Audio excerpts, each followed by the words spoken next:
Boa noite, meus amigos e minhas amigas, irmãos e irmãs que acompanham a página Pregações Espíritas no Facebook e todos também que acompanham o canal Pregações Espíritas no YouTube. Sejam todos muito bem-vindos a mais uma pregação de sábado às 20 horas. Hoje, dia 30 de outubro de 2021. Como leitura preparatória para a nossa prece, nós vamos ler do Evangelho de Lucas, os versículos 33 a 36. A candeia do corpo. Ninguém, acendendo uma candeia, a põe em lugar oculto, nem debaixo de uma vasilha, mas no velador, para que os que entrem vejam a luz. A candeia do corpo é o olho. Sendo o teu olho bom, todo o teu corpo será luminoso. Mas, se for mal, também o teu corpo será tenebroso. Vê, pois, que a luz que em ti há não sejam trevas.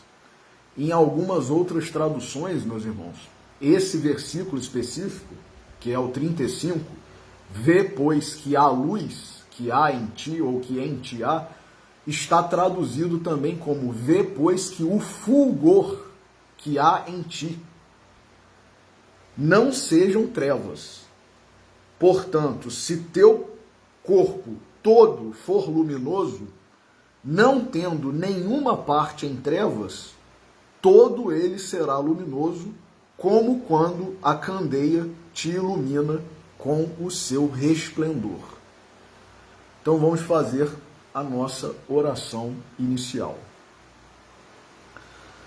Senhor Jesus, nosso Mestre, Deus, nosso Pai, amigos e benfeitores espirituais, espíritos familiares e simpáticos, nossos anjos guardiães, todos vós que vos esforçais, vos sacrificais, labutais em proveito nosso, para o nosso crescimento, para o nosso aperfeiçoamento, para a nossa evolução.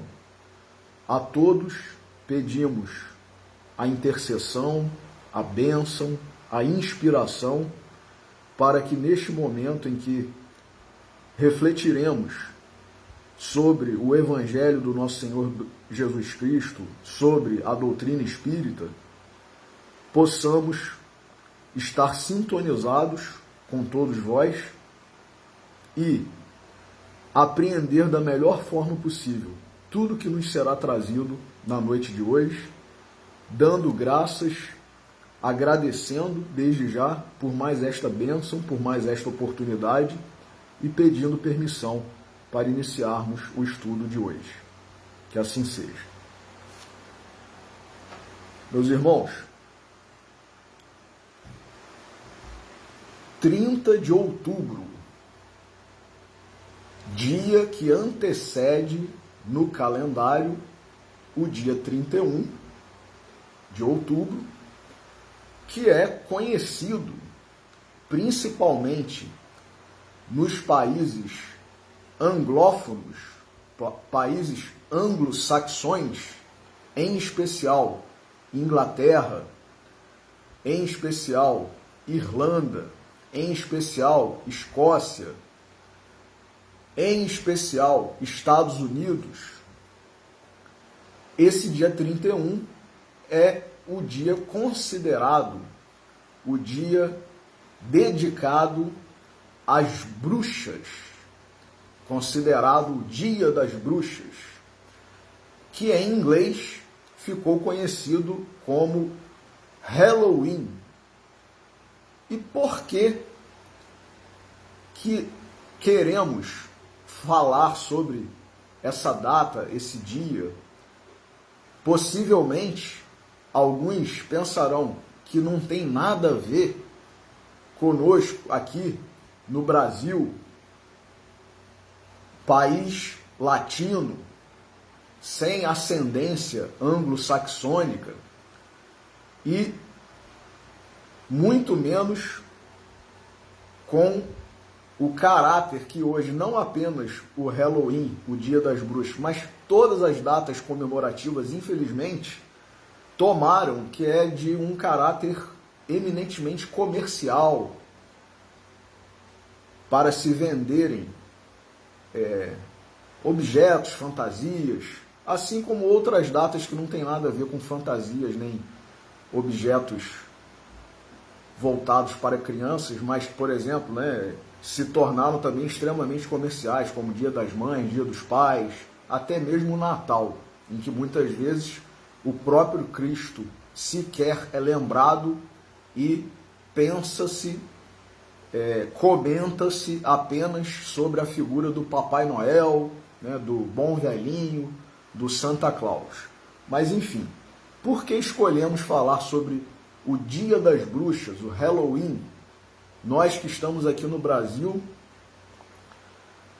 e somos espíritas, porque, como nós veremos, é um dia que, se nós analisarmos, se nós buscarmos, se nós estudarmos as origens desse dia, considerado o Dia das Bruxas, nós veremos que há relação, sim, que há uma conexão com, podemos dizer, a própria doutrina espírita. Por quê? Primeiro, porque Halloween é uma palavra inglesa, do idioma, da língua inglesa, que se originou de uma expressão em que havia 3 elementos: All Hallow Eve, ou seja, a vigília de todos os santos. All Hallow, todos os santos. Eve, vigília. All Hallow Eve, vigília de todos os santos, passou-se a chamar All Halloween e depois Halloween. Então, é considerado, embora o Dia das Bruxas, mas o nome próprio, correto, seria o Dia de Todos os Santos, que nós sabemos que é o dia 1º de novembro, de acordo com o calendário gregoriano, que é o calendário católico, e que é o dia esse de Todos os Santos, que antecede o dia de Finados, o dia dos mortos. Mas, na história da data 31 de outubro, Dia das Bruxas, dia de Halloween, nós veremos que era, na antiguidade, lá nas comunidades, nos povos celtas, povos esses que deram origem posteriormente aos gauleses, e nós vamos nos limitar aqui, embora os bretões também sejam de origem céltica, alguns povos ali do norte da Europa, mesmo da Península Ibérica, como Portugal, Espanha, norte da Itália, nós vamos nos fixar e nos ater mais aos gauleses, que são os descendentes diretos dos celtas na região das Galhas, que hoje é a França, e esses gauleses, lógico, não poderia deixar de ser, são os antecedentes, os ascendentes, os povos que deram origem aos franceses, propriamente ditos. Então, os franceses têm uma origem comum, céltica. E nós que somos espíritas, que recebemos a doutrina de forma codificada, cadenciada, organizada por Hippolyte Léon Denisard Rivail, que é o nosso Allan Kardec, sabemos que, inclusive, esse pseudônimo que Hippolyte Léon Denisard Rivail adotou é de origem druida ou druídica. O que significa isso? Os druidas eram os sacerdotes, as pessoas voltadas, envolvidas para o aspecto religioso, o aspecto espiritual, o aspecto místico da cultura céltica. E Allan Kardec, Hippolyte Léon Denisard Rivail, obteve a revelação, a informação de que ele havia, quando havia sido um druida, havia tido o nome de Allan Kardec.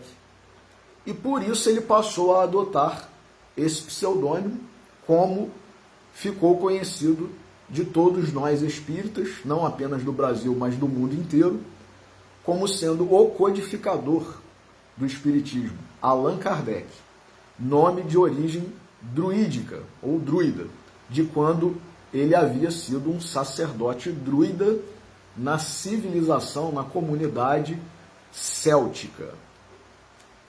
Então, por que dizemos isso? Porque nessa comunidade céltica, quando acabava o verão, havia toda uma festividade que durava 3 dias aproximadamente e que começava no dia, no anoitecer do dia 30 de outubro e ia até o dia 2 de novembro, às vezes estendendo-se pela madrugada do dia 3 de novembro. E que festa era essa? Era apenas porque terminou o verão? Justamente no local lá no norte da Europa, onde não há mais do que 2 estações, senão verão e inverno apenas, que na verdade poderíamos dizer nem se trata exatamente de um verão, mas de uma ausência de um inverno muito rigoroso, né? Um período em que a neve, as geadas escasseiam e aí consegue-se plantar e colher alguma coisa, consegue-se produzir alguma coisa, consegue-se sair de dentro de suas casas, de seus abrigos. Então, eles que não possuíam mais do que 2 estações, senão verão e inverno, definidos, comemoravam, agradeciam a partir da noite do dia 30 de outubro e madrugada do dia 31, pelo término daquela temporada, daquele período em que eles conseguiram produzir, em que eles conseguiram colher, em que eles conseguiram negociar sua colheita, suas safras, e agradeciam. Mas agradeciam a quem? Agradeciam aos deuses da mitologia céltica, porque eram povos pagãos. E quem eram esses deuses? Vários espíritos,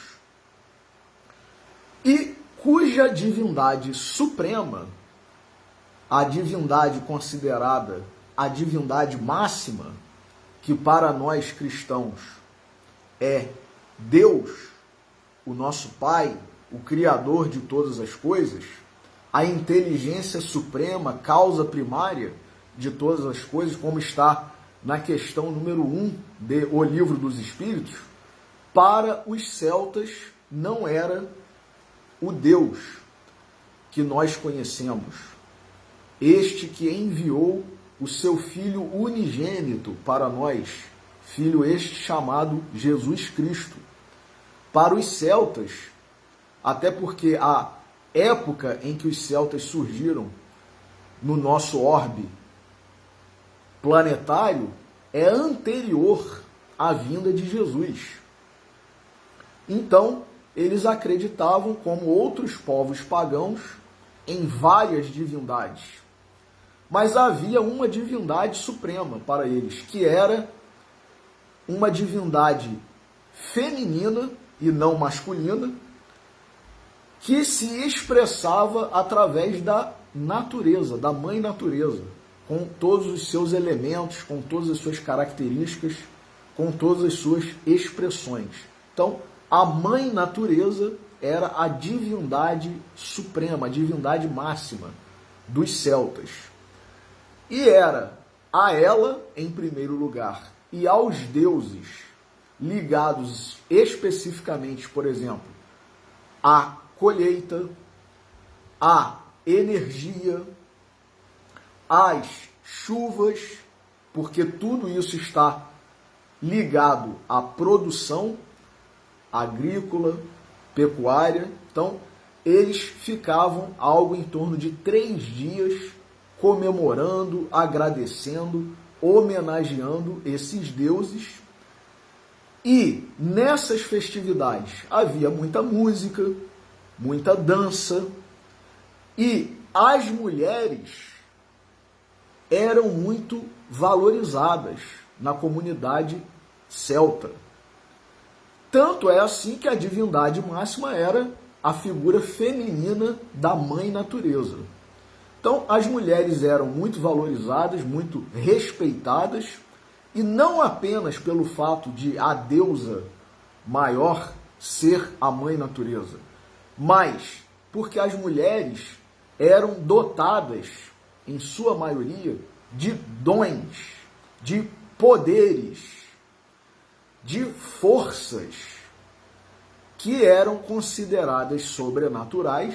Naquela época não havia a palavra mediunidade e nem havia a palavra animismo. Mas nós sabemos que esses poderes que eram atribuídos a forças sobrenaturais e que provocavam, causavam fenômenos que permitiam a comunicação com os mortos, nada mais era do que a mediunidade, o animismo, as faculdades do espírito e da mente, do corpo humano, que conseguem fazer com que nós, quando estamos encarnados, estabeleçamos contato, intercâmbio com o mundo espiritual e com elementos, forças da natureza. Então, há faculdades de adivinhação, de premonição, de profecia, há faculdades de cura. Tudo isso era característico de algumas mulheres da comunidade celta e também desses que eram chamados de druidas, dos quais Allan Kardec fez parte quando ele foi um celta. Então, essas pessoas, essas mulheres, esses homens considerados poderosos, considerados diferentes dos demais, eles causavam um respeito nas demais pessoas, primeiro porque podiam realizar curas, prever situações que, quando aceitas, acatadas pela comunidade, poderiam ser evitadas, inclusive, grandes perigos, grandes desastres, grandes ataques de povos inimigos, e também coisas boas, né? Esse ano nós teremos uma colheita muito boa, ou aprenderemos, desenvolveremos uma técnica nova para o cultivo de hortaliças. Enfim, eram de fato pessoas intermediárias médiuns da espiritualidade superior que aproveitavam essas faculdades para ajudar os seus conterrâneos, os seus compatriotas, os seus co-irmãos. Então causava muito respeito, mas também causava muito temor, muito medo. Por quê? Porque nós sabemos, nós espíritas, hoje estamos num período de transição de planeta de provas e expiações para planeta de regeneração. Saindo, mas ainda não saídos, mas saindo de um mundo que é o segundo na escala evolutiva dos mundos, ou seja, um mundo, digamos a verdade, um mundo ainda bastante atrasado, se compararmos com mundos mais adiantados, né? Mundo onde ainda prevalece o mal sobre o bem, mundo onde a maioria dos espíritos que aqui está tem tendências para o mal, para coisas inferiores, para coisas materiais, coisas, como nós dissemos na última pregação, ligadas aos sentidos. Nós somos mais preocupados, mais afetos com as coisas deste mundo e do nosso corpo, que aqui fica, do que com as coisas do espírito e do mundo espiritual, que na verdade é o nosso verdadeiro mundo. Então, em razão desse grau de evolução muito atrasado, mais ligado, mais afeto, mais voltado para as coisas materiais e não as espirituais, para as coisas do corpo e não para as coisas do espírito, muitas vezes nós nos comprazemos, nós nos sentimos bem, nós gostamos de fazer coisas que têm ligação direta com isso. Ou seja, nós gostamos de ganhar dinheiro. Quem que diz, quando acha um dinheiro num bolso de uma calça, que estava guardada há muito tempo, quando faz a sua chamada fezinha na loteria, né, querendo ganhar na Mega Sena, quando faz uma aposta qualquer com um conhecido, com um amigo, com um parente, e ganha, alguém, salvo algumas exceções, meus irmãos, é claro, né? Mas alguém diz, ai, que dinheiro maldito, sai para lá, não quero saber disso, né?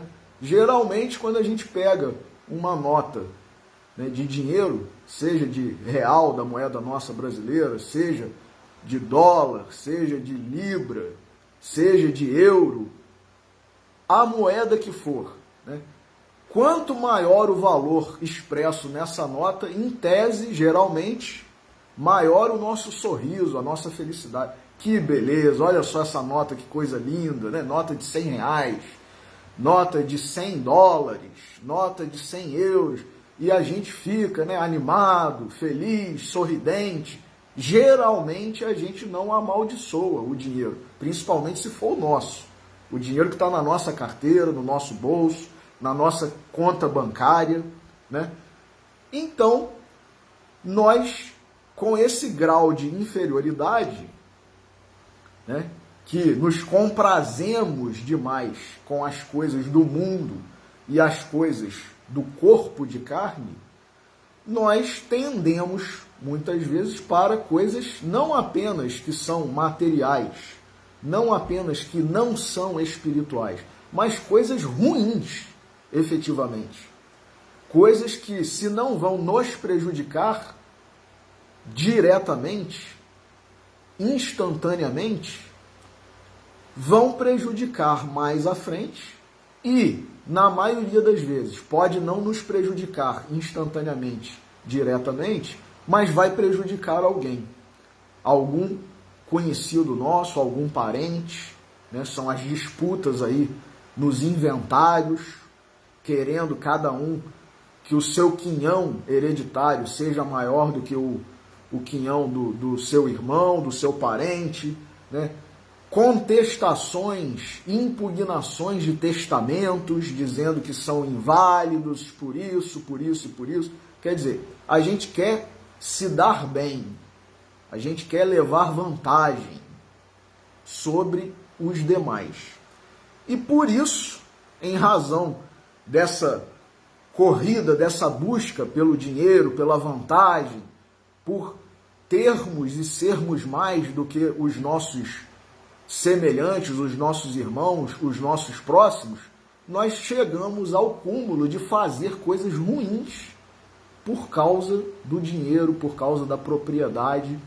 E é por isso que todos nós, ao longo da história da humanidade, se já fomos, se somos ou se seremos médiums, nós já fizemos isso no passado, utilizamos mal a mediunidade, podemos estar utilizando mal nessa encarnação e poderemos utilizar mal numa encarnação futura, vinculando essa faculdade mediúnica, esse poder, esse talento a uma paga, uma recompensa. Ó, eu vou fazer a sessão aqui para dizer com quem que você vai casar, para te dizer quais os números da Mega Sena nos quais você deve jogar e tal, mas eu cobro tanto para fazer isso, né? Alguns há que fazem curas mediante pagamento de valores, e nós temos aí ao longo da história pessoas que passaram a cobrar para fazer curas, né? Outros se envolvem com questões sexuais, querendo se aproveitar das pessoas, né? Por elas terem que se submeter a um determinado procedimento para ficarem curadas ou para obterem a revelação que elas querem. E aí o médium ou a médium se utiliza disso, desse contexto, desse contingente, para querer se aproveitar da moça que está fazendo a consulta ou do rapaz, enfim, e desviamos totalmente. E não haveria de ser diferente naquela época. Então havia muitas mulheres, muitos homens dotados de mediunidade, homens da comunidade céltica, mulheres da comunidade céltica que utilizavam os seus poderes, as suas faculdades mediúnicas e anímicas para o mal, para provocar o desfazimento de uniões, de casamentos, para provocar muitas vezes doenças, mortes, má sorte na vida de uma família ou de uma determinada pessoa e tudo mais que nós possamos imaginar. Então, esse temor que se criou chegou a tal ponto que passou-se a punir essas que eram consideradas as chamadas bruxas, ou esses bruxos, esses magos, esses feiticeiros, né? Essas feiticeiras passaram a ser perseguidos e perseguidas. Por quê? Porque atribuía-se a eles toda a causa de infortúnios.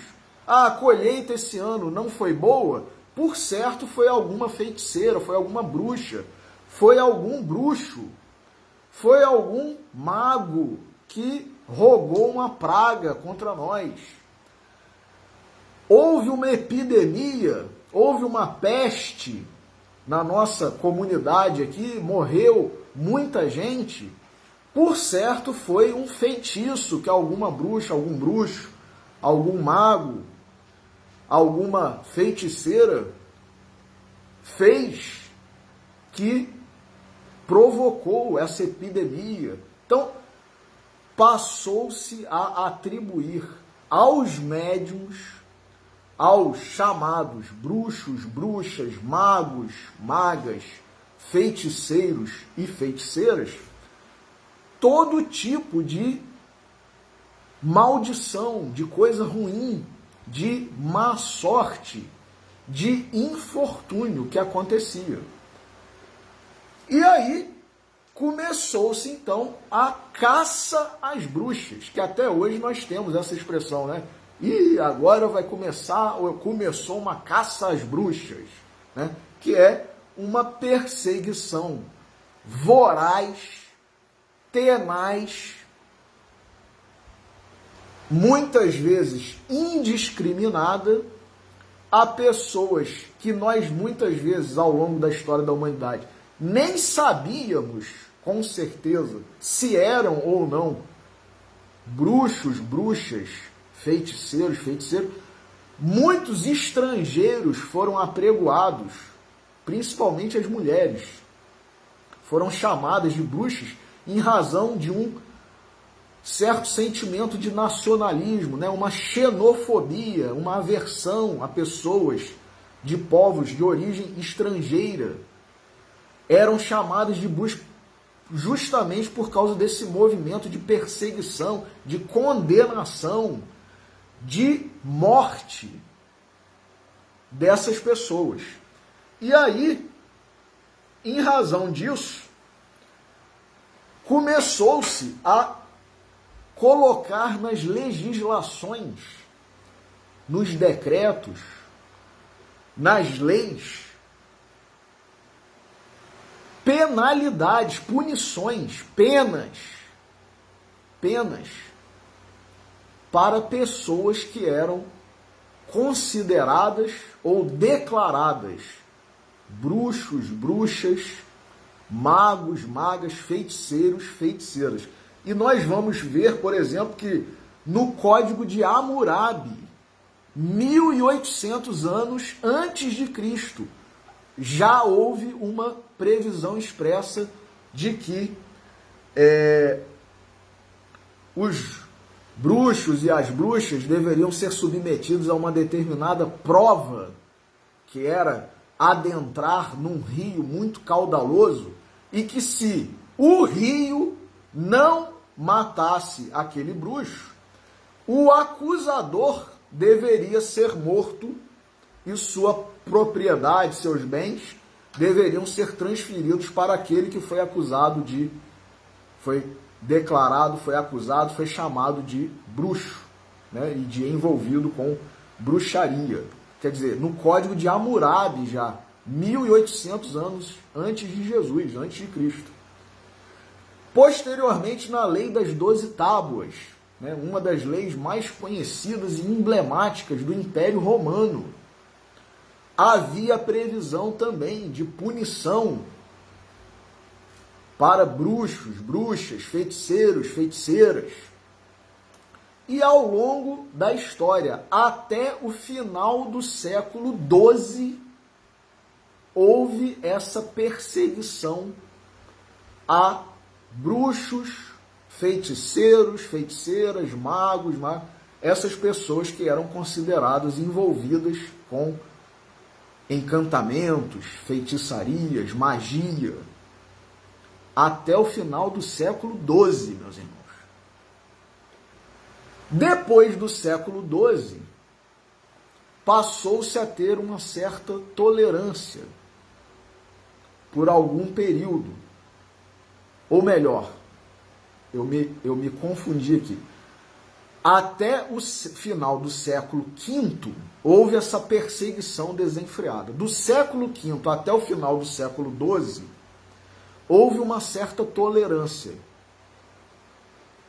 Século V, que inclusive foi quando o Império Romano se converteu oficialmente ao cristianismo, com a Igreja Católica Apostólica Romana, e passou-se a considerar que isso nada mais era do que superstição. Que bruxaria, o quê? Vocês estão supersticiosos demais. Isso é crendice. Na verdade, nem existe bruxa. Não existe bruxo, não existe mago, não existe feiticeiro, nem feiticeiro, nada disso. Então vamos parar com isso, com essa caça às bruxas, com essa cultura de atribuir tudo que é ruim à bruxaria. E aí passou-se a tolerar um pouco mais aquelas pessoas que eram consideradas bruxas, magos, feiticeiros, embora a população ainda mantivesse um certo receio, um certo afastamento e também um certo respeito, porque buscavam muitas vezes essas pessoas para serem curadas de doenças contra as quais não havia medicamentos. No início, né, da Idade Média, medicina muito atrasada ainda.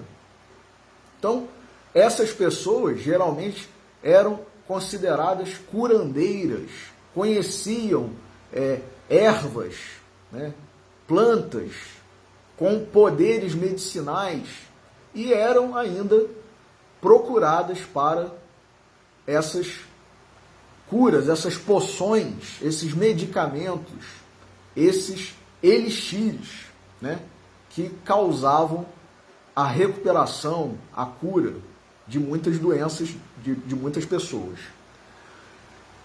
A partir do final do século XII, início do século XIII, com a Inquisição, aí sim, voltou-se de uma tal forma a essa ojeriza, a esse temor, a esse combate com relação às consideradas bruxas e bruxos, principalmente as mulheres, que nós sabemos que muitas pessoas foram mortas em fogueiras, inclusive a própria Joana d'Arc, que era uma médium fabulosa, porque atribuíam a essas pessoas, como atribuiu-se a ela, a característica, a condição de bruxa, né?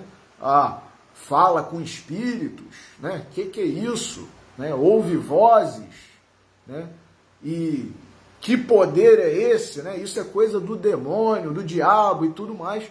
Então, muitas mulheres, com o início da Inquisição, já na Idade Média mais próxima de nós do que no primeiro período da Idade Média, essas pessoas foram mortas por esse preconceito, por essa, muitas vezes, ignorância, esse desconhecimento do que era nada mais, nada menos do que uma expressão da mediunidade.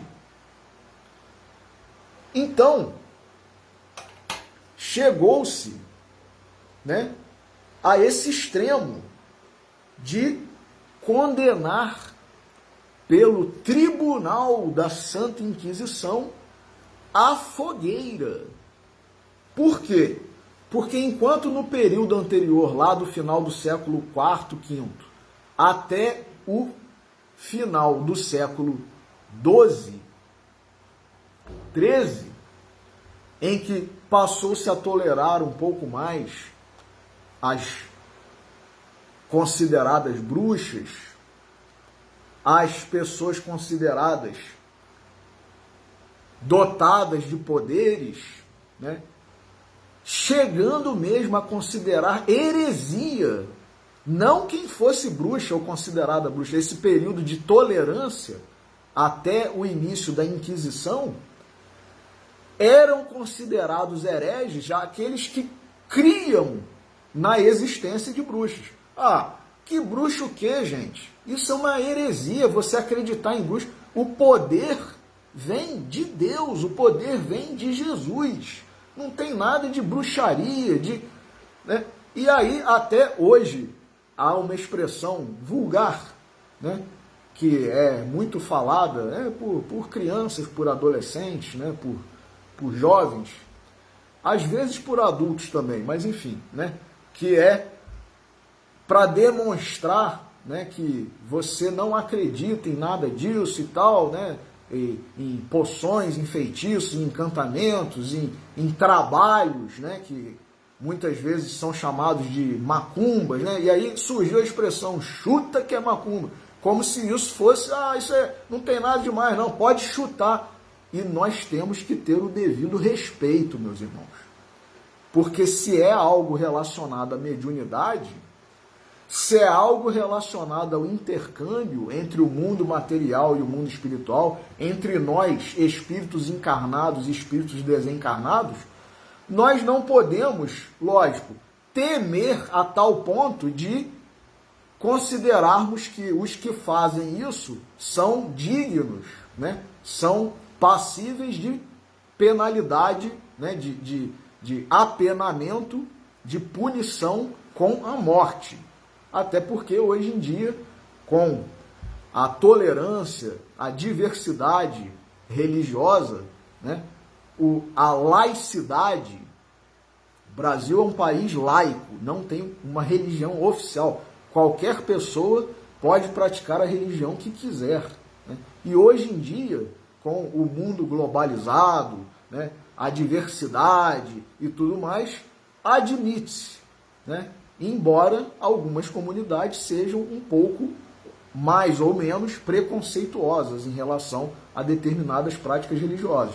Mas nós não podemos incorrer nesse erro, nessa postura, nessa atitude de achar que não tem problema nenhum. Ah, aquilo ali é apenas uma coisa, né, material que está ali na esquina ali da minha rua e tal, não tem nada a ver, isso é crendice e tal. Eu vou chutar, né, porque não vai me fazer mal nenhum e tal.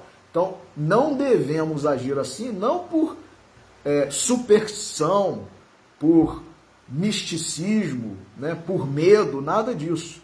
Mas porque sabemos que, como há espíritos bons, porque há pessoas encarnadas boas, há espíritos ruins, há espíritos maus, há espíritos que se comprazem, que querem ver o prejuízo, a derrota, a doença de nós outros. Então que se predispõe, assim como uma pessoa encarnada pode se voltar, né, praticar esse tipo de trabalho, de ato, há espíritos desencarnados que também se ligam a isso. Então, não é superstição, não é crendice, né, não é misticismo, nada disso. É apenas uma constatação de que isso é algo que pode existir. Assim como nós, quando fazemos uma oração, geralmente pedimos aos bons espíritos que nos ajudem, e eles vêm até nós nos ajudar, espíritos há que, se nós evocarmos, né, chamarmos para o mal, vão se predispor a fazer isso.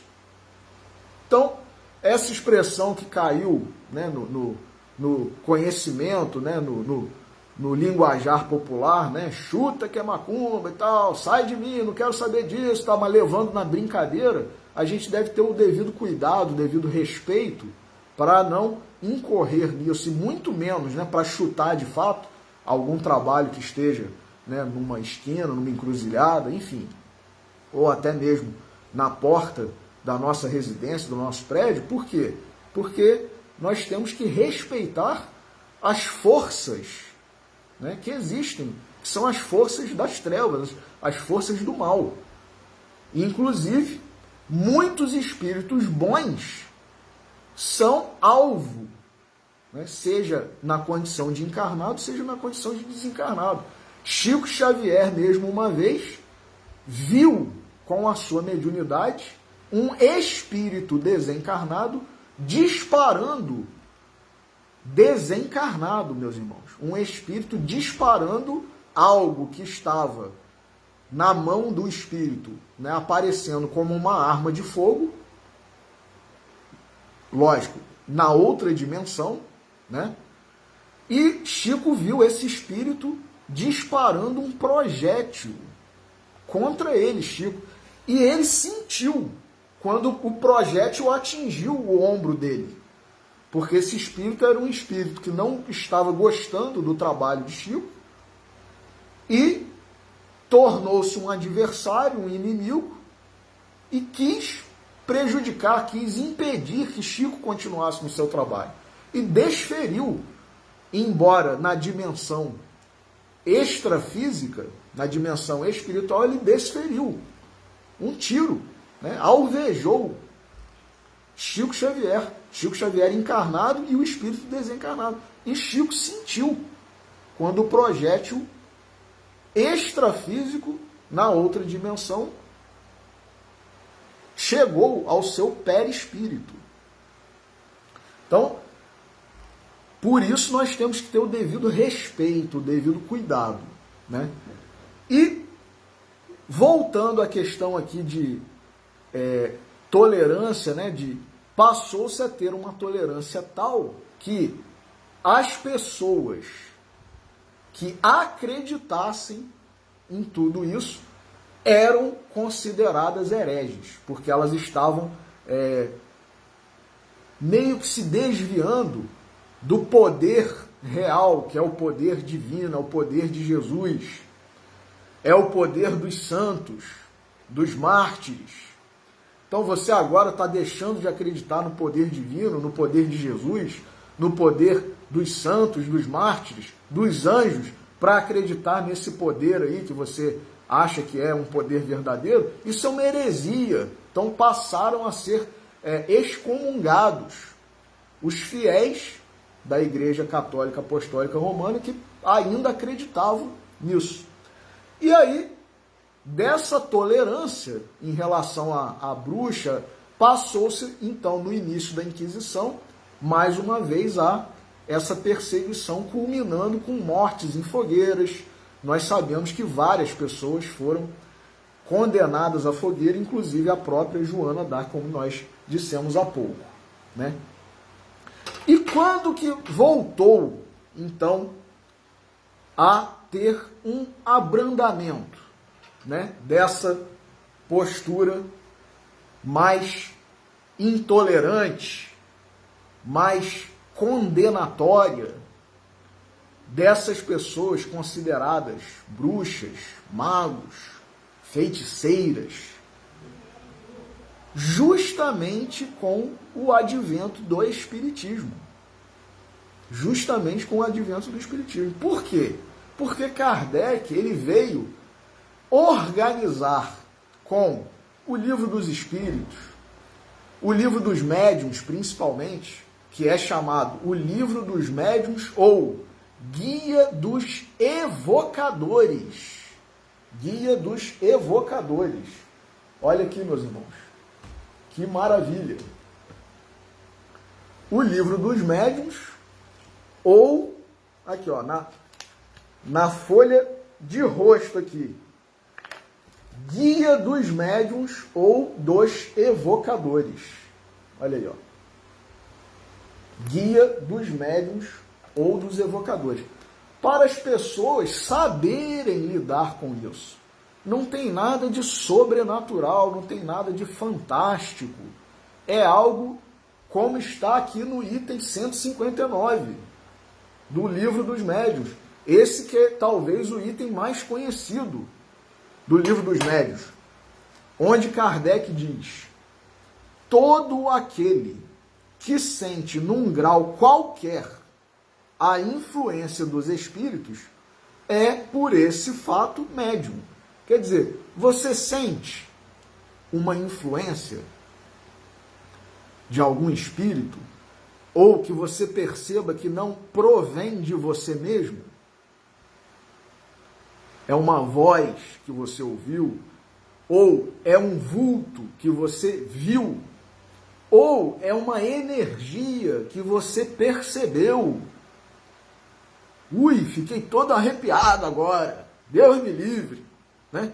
E a gente, espíritas que tem medo de mediunidade, de fenômeno, quando vê ou quando ouve falar em reunião mediúnica, Deus me livre, né?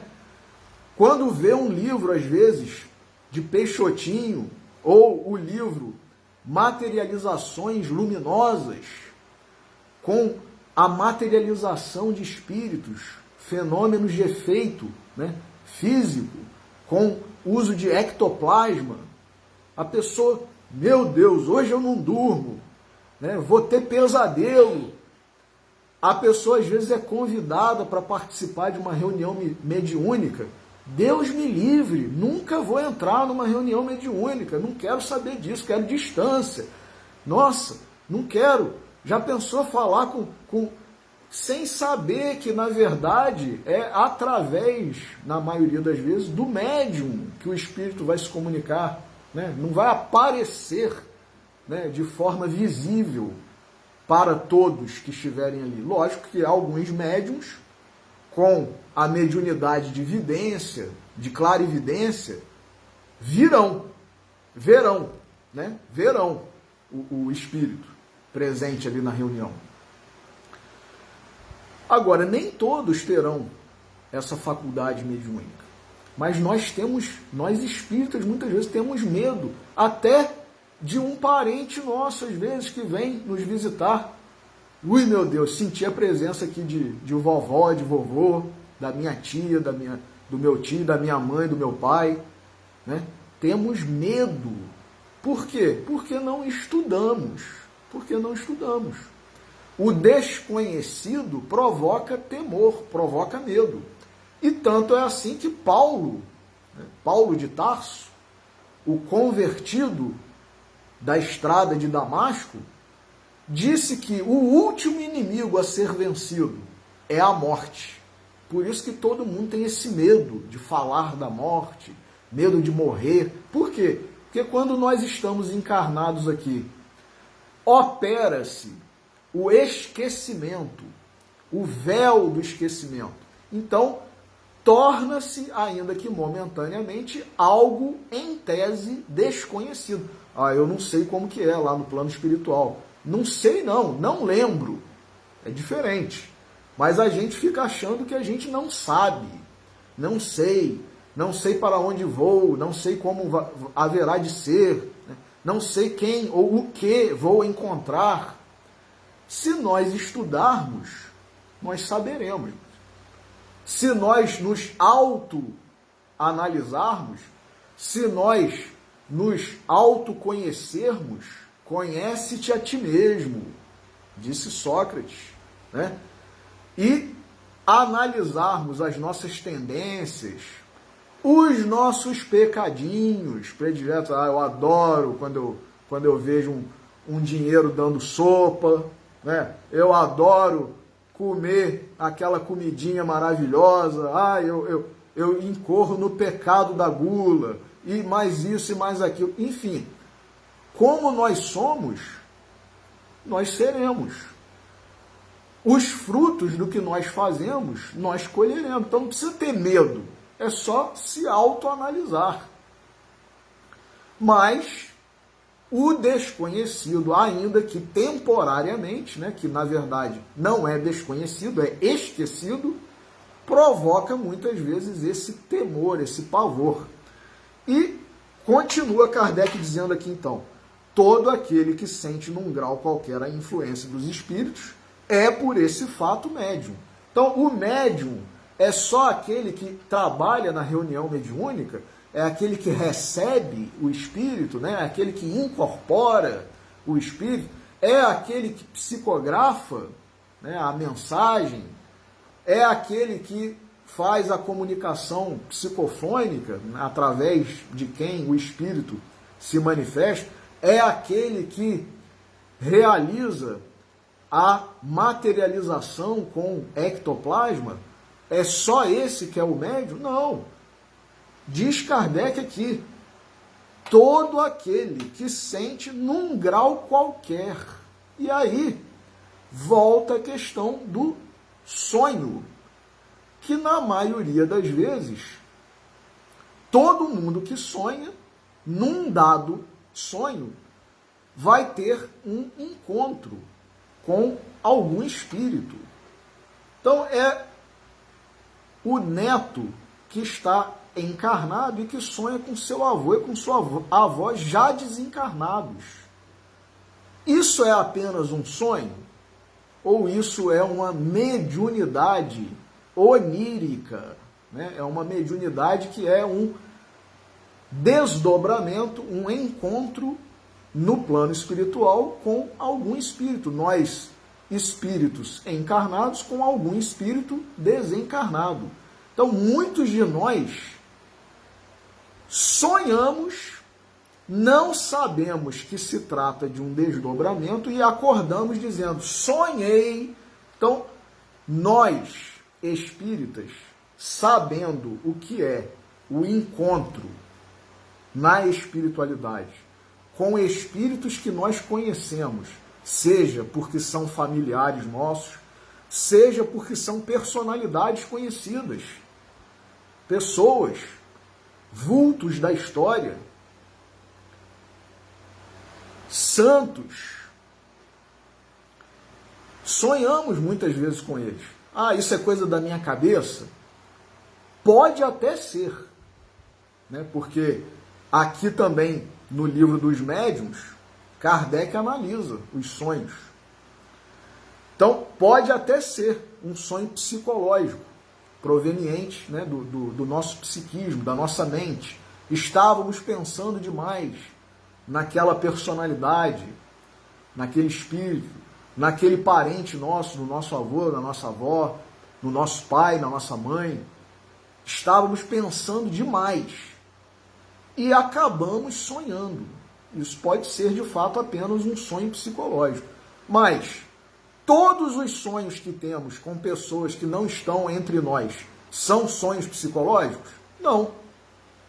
Muitos deles, e dizemos a maioria deles, pode ser mediunidade onírica.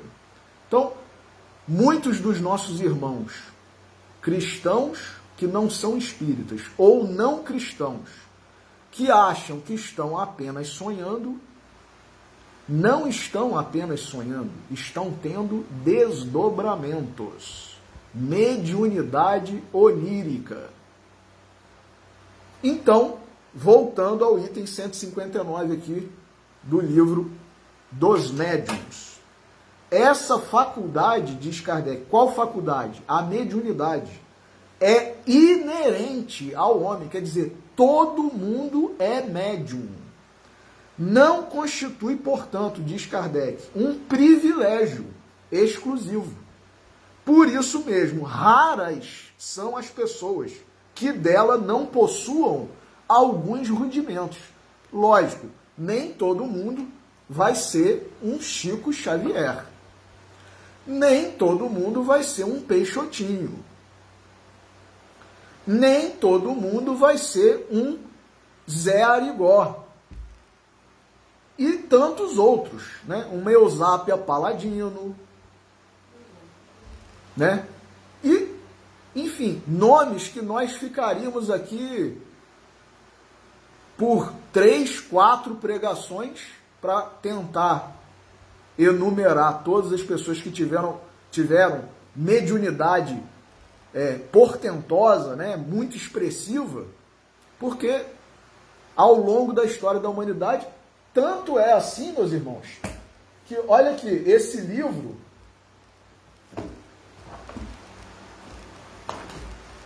bom, acabei não trazendo, mas o livro do professor Clóvis Tavares, Mediunidade dos Santos, a mediunidade é um atributo apenas de quem é espírita? Lógico que não. Lógico que não. Tanto é assim que, desde os idos dos primórdios da civilização, dos primórdios da humanidade, até hoje, médiuns há. Né? Celtas, gauleses, franceses, bretões, ingleses, norte-americanos, tanto que o fenômeno das irmãs Fox, lá, né, em Hydesville, nos Estados Unidos, né, foi um dos mais emblemáticos e que deram origem às pesquisas, os estudos, né, da mediunidade, de fenômenos e tudo mais, né, as irmãs Fox, nos Estados Unidos. Vários casos de casas mal assombradas na Inglaterra, né?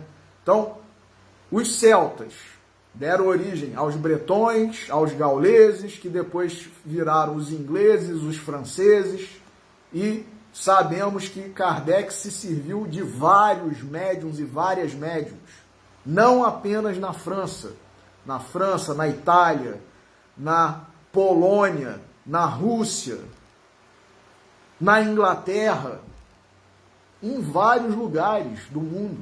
Então, a mediunidade, e como diz o professor Clóvis no livro Mediunidade dos Santos, a história da Igreja Católica é rodeada, inclusive, a condição para se canonizar um padre, um bispo, um sacerdote, né, ou uma freira, uma irmã de caridade, uma sacerdotisa, é exatamente o quê? O acontecimento de 3 milagres. O que são esses milagres, meus irmãos? Fenômenos mediúnicos. Então, mediunidade não é atributo de espírita. Mediunidade é atributo do espírito. Esteja ele encarnado como espírita, católico, protestante. Quantos pastores protestantes, não é encenação não, conseguem sim, de verdade, realizar curas nos seus fiéis. Isso é o quê? Mediunidade curadora. Mediunidade curadora. Pode não ter esse nome entre os protestantes, entre os evangélicos, mas é. Então, santos que realizaram diversos fenômenos, milagres, fenômenos de bilocação, materializações,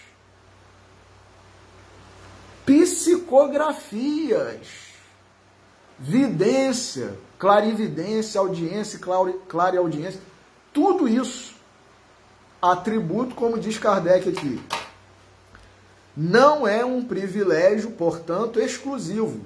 Raras são as pessoas que dela não possuam alguns rudimentos. Pode, pois, dizer-se que todos são mais ou menos médiuns.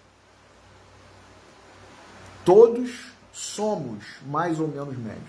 Então, voltando aqui à questão inicial, Halloween, Dia das Bruxas, acho eu, particularmente, Rafael, que o mais correto seria chamar Dia dos Médiuns. Dia dos Médiuns. Porque o intercâmbio que se estabelecia, como se estabelece até hoje, e continuará a se estabelecer no futuro, entre o mundo dos encarnados e o mundo dos desencarnados, tanto que acreditava-se lá na comunidade celta que no dia 1º de novembro, que é considerado o dia de Todos os Santos, abria-se como uma espécie de portal entre o mundo espiritual e o mundo material. E vinham os espíritos, os ancestrais, os familiares, visitar seus parentes que aqui estavam, dar instruções, orientar. Como? Através da mediunidade, dos druidas, das druidisas, das consideradas bruxas, que nada mais eram do que médiums.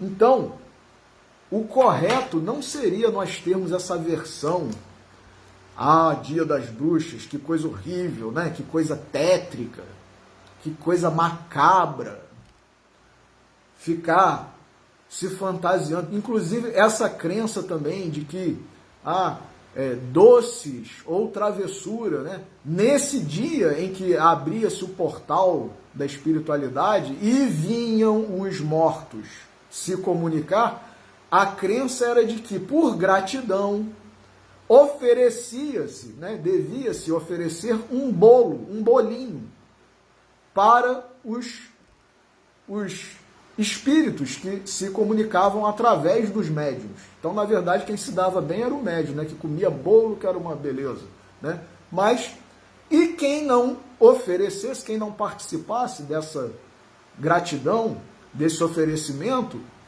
acreditava-se que poderia ser, digamos, amaldiçoado, né? E aí, por isso, acabou originando mais recentemente a frase, né? Doces ou travessura, quer dizer, se você tem que oferecer alguma coisa. Doce é o que a criançada quer, né? Mas, né, gostosuras ou travessuras, doces ou travessuras, né? Se você não tiver um doce, pelo menos faça, né, uma encenação, né? Ofereça alguma coisa, né? Para que os espíritos não venham te atormentar, né? Te amaldiçoar. Então, ainda tem um caráter de comunicação, de intercâmbio, até hoje, né? Tanto que existem fantasias, né? De bruxas, de esqueletos e tudo mais, velas, né? Mas nós sabemos que nada mais é do que tudo isso, do que uma expressão, uma forma de mediunidade, né? De mediunidade. E então, para a nossa leitura final, antes da leitura final, nós vamos recomendar, então, só para engrandecer, né, a nossa cultura, o conhecimento da doutrina, né, todos nós que somos espíritas, ou queremos ser, ou estamos tentando ser, né, que devemos seguir a exortação do Espírito da verdade, né? Espírita, amai-vos, eis o primeiro mandamento. Instruí-vos, eis o segundo. Então, o espírita, ou quem quer ser espírita, tem que estudar. Então, como essa questão toda envolve animismo, envolve mediunidade, um livro que nós recomendamos que seja lido e estudado é esse aqui, Animismo e Espiritismo, de Alexandre Aksakov, um russo, pesquisador, cientista, importante na doutrina espírita, porque tem mais de uma obra, não tem apenas essa, mas é um livro que esclarece essas questões sobre animismo, sobre mediunidade. Outro livro que eu recomendo a leitura, O Gênio Céltico e o Mundo Invisível, livro interessantíssimo de Leon Denis, meus irmãos. Leon Denis, que nós sabemos que é o discípulo, né, o aprendiz de Allan Kardec, muito fiel, né, muito apegado a Allan Kardec, e que tem, sabe-se, origem também céltica, né, gaulesa. Tanto que ele, nesse livro, ele exalta de uma tal forma o caráter, a personalidade, o espírito dos celtas, dos gauleses, né, que é interessantíssimo de se ler esse livro, e a gente vai saber também, com a leitura desse livro, todas essas questões aí de mediunidade entre os celtas, entre as mulheres celtas, entre os druidas. Então, quem quiser saber um pouco da origem lá, bem remota, de Allan Kardec, do próprio Leon Denis e de talvez muitos de nós, né, leia esse livro. Outro que também fala sobre Leon Denis e que, coincidentemente ou não, Leon Denis, nós sabemos, nós espíritos, que é a reencarnação de John Wycliffe. John Wycliffe, que é o pai da Reforma Protestante. Pai da Reforma Protestante. E qual é a data mais emblemática da Reforma Protestante? 31 de outubro. Coincidências não existem, meus irmãos. Coincidência não existe. Então, esse livro aqui, da secretária de Leon Denis, Claire Beaumont. Leon Denis, na intimidade, fala sobre tudo isso.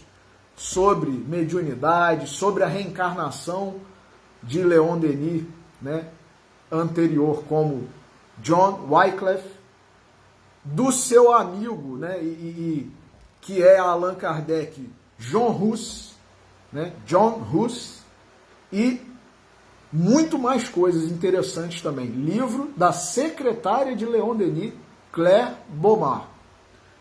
Outro, tá aqui, ó, o livro Mediunidade dos Santos, do professor Clóvis Tavares. Só para nós termos uma ideia, olha aqui no sumário do livro, o que o professor Clóvis aborda?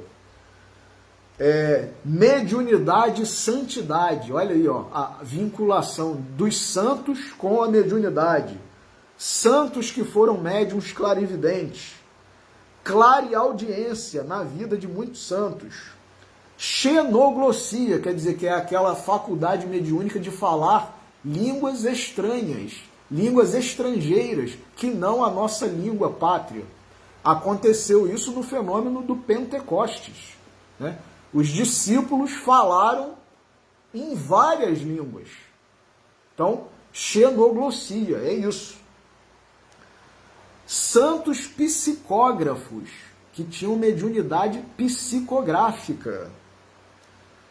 Psicografia na igreja. Levitação e outros fenômenos físicos na vida dos santos. Materialização. Monições, premonições. Onirofania, mediunidade de vários santos. Mediunidade curativa na igreja. Então, olha aí, ó, vários fenômenos que foram causa da canonização de sacerdotes da Igreja Católica. Outro livro interessante que inclusive aborda a questão dos espíritos que no plano espiritual continuam envolvidos com feitiçaria, bruxaria, magia. Livro Diálogo com as Sombras, de Hermínio Miranda. Muito estudado e pesquisado, recomendado para quem participa de reunião mediúnica, justamente.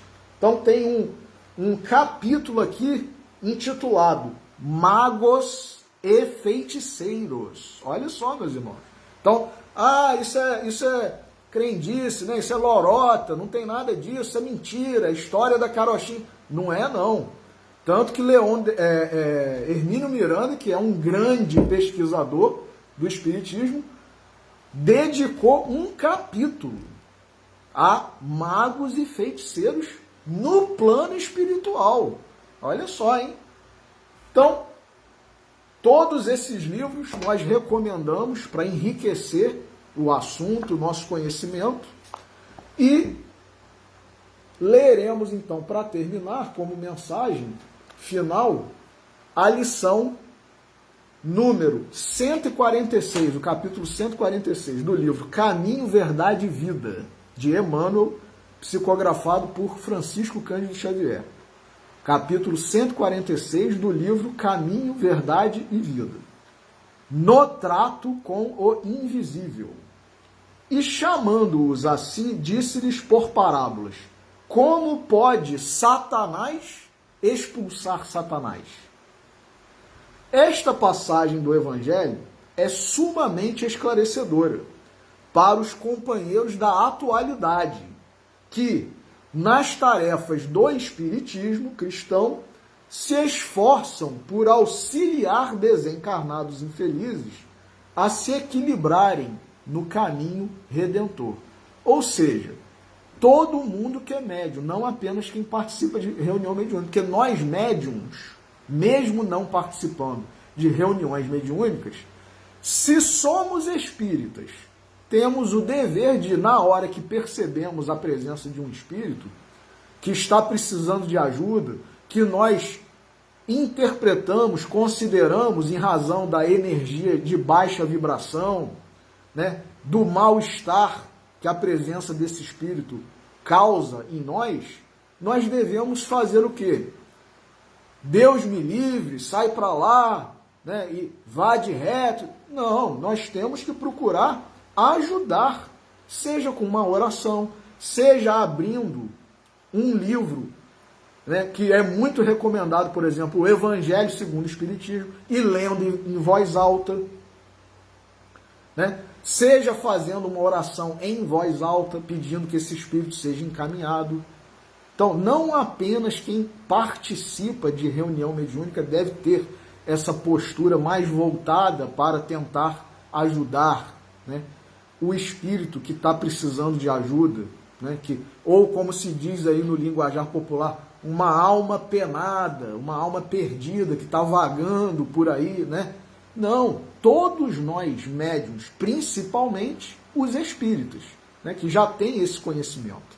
Então, Emmanuel fala, esta passagem do Evangelho é sumamente esclarecedora para os companheiros da atualidade que nas tarefas do espiritismo cristão se esforçam por auxiliar desencarnados infelizes a se equilibrarem no caminho redentor. Ninguém aguarde êxito imediato, quer dizer, eu sou o máximo, eu consigo encaminhar, né, e começar a achar que é muito poderoso, né, que é exorcista, calma, né, nós temos que ter calma. Diz Emmanuel, ninguém aguarde êxito imediato. E mesmo que tenhamos, né, não comecemos a achar que, viu aí, consegui expulsar, né, consegui encaminhar, nada disso, meu irmão. Ao procurar amparar os que se perderam na desorientação. É impossível dispensar a colaboração do tempo para que se esclareçam as personagens das tragédias humanas e, segundo sabemos, nem mesmo os apóstolos conseguiram de pronto convencer as entidades perturbadas quanto ao realismo de sua perigosa situação. Os apóstolos procuraram Jesus. Mestre, por que não conseguimos expulsar esses demônios? Aí Jesus respondeu, para essa casta de demônios ou de espíritos, só muito jejum e oração. Jejum é o que? Não comer nada, né? Não se alimentar? Não. Jejum de pecado. Jejum de pensamento ruim. Jejum de sentimento ruim. Jejum de ato ruim.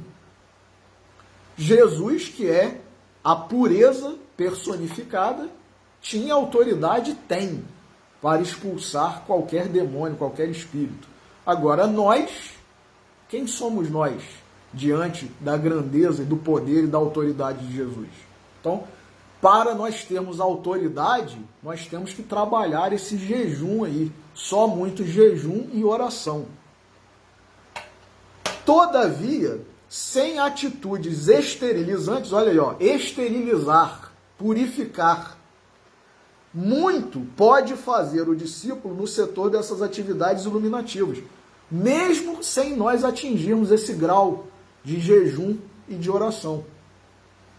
Na atualidade, companheiros devotados ao serviço ainda sofrem a perseguição dos adversários da luz, que lhes atribuem sombrio pacto com poderes perversos. Olha aí, muitos de nós, trabalhadores, médiuns, ainda recebemos, né, a pecha, né, o adjetivo de, olha lá, mexe com coisa do demônio, macumbeiro, né, só mexe com coisa errada. Ou até mesmo, olha lá, é bruxo, é feiticeiro. O sectarismo, diz Emmanuel, religioso, cognomina-os sequazes de Satanás. Aí, isso é filho do diabo. Impondo-lhes torturas e humilhações. No mínimo, hoje então, né, é cancelamento. Vou cancelar fulano, porque fulano trabalha com isso, trabalha com aquilo, é de tal denominação, é de tal religião, né? No entanto, olha o que Emmanuel diz.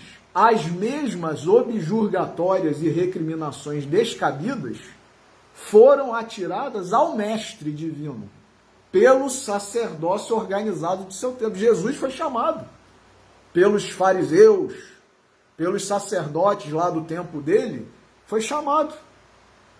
Atendendo aos enfermos e obsidiados entregues a destrutivas forças da sombra, recebeu Jesus o título de feiticeiro, filho de Belzebu. Isso constitui significativa recordação, que naturalmente infundirá muito conforto aos discípulos novos. Então, quer dizer, se Jesus recebeu esses adjetivos, quanto mais nós. Jesus, que é a pureza personificada, que é a autoridade máxima, é o enviado de Deus, é a representação de Deus. Então, nós não podemos ficar ofendidos, né, zangados, porque alguém chamou a gente disso ou daquilo. Não tem problema. Como o próprio Emmanuel diz aqui, o tempo se incumbirá, né? Uma hora a pessoa vai ser esclarecida, seja aqui no mundo dos encarnados, seja no plano espiritual. Então, meus irmãos, esse dia, 31 de outubro, dia das bruxas, que a gente possa passar a encarar de uma nova forma, como o dia dos médiuns, e do qual todos nós fazemos parte. E em relação a quê? Né? Ao uso da mediunidade. Todos nós possamos fazer bom uso dela, não para prejudicar, para fazer o mal, mas para ajudar e fazer o bem. Essa é a função da mediunidade nas nossas vidas. Então, que Jesus nos abençoe, agradecendo mais uma vez por essa oportunidade, por essa bênção. Rogamos a permissão para encerrar o estudo de hoje, pedindo que a paz, a misericórdia de Jesus e de todos os espíritos benfeitores esteja conosco, hoje, agora e sempre. Um bom final de sábado, uma ótima semana para todos. Paz, ânimo, fé e esperança. E que Deus nos abençoe. Uma boa noite.